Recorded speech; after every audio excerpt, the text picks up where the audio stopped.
Good morning. Coffee. My favorite investing strategies are actually simple.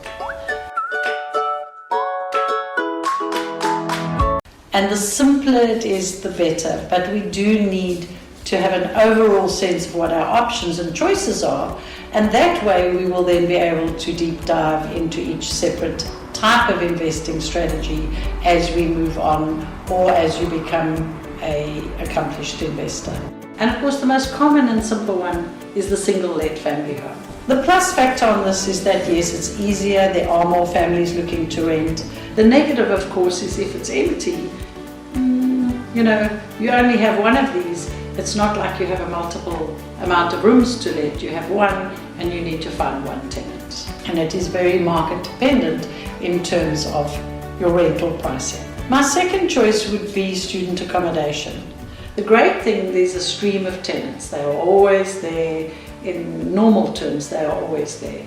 On the negative side, of course, you've custom built the property or you've custom designed or custom furnished the property, and there are times of the year when nobody is in the property. One of the more difficult ones is multiple occupiers. A property with multiple occupiers, and of course this ramps up your returns. It does take more management and you have to keep a beady eye on everything, but of course it does give you higher returns.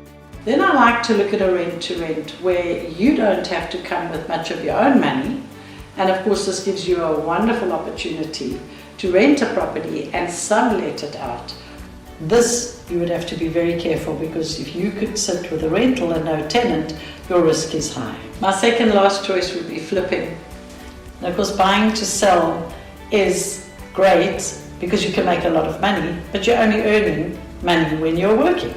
So while you're flipping, while you're doing it, as you sell, big amounts of money come in, big amounts of money go out, and of course your risk is also higher because the market can turn on you, or you could do the wrong type of flip. You could create the wrong type of property. And my last, but I think my most favorite, is buying off plan. Buying off plan gives so many options. It really can be wonderful because your upside is good, your capital gain chances are high, because of course you're buying nothing and getting something. And of course not everybody has the vision of being able to see an end product. On the negative side, you are using cash flow, you are using your deposit that will lie for a while, and of course your bondability. If you are going to get a mortgage bond, you are going to obtain a bond and it will lie for a while before it is utilized. That way you're not necessarily able to go and buy another property that you see in the timelines of a new development, whether it be a year or 18 months to come out of the ground. So those are my top choices of looking for the easiest ways to invest in real estate.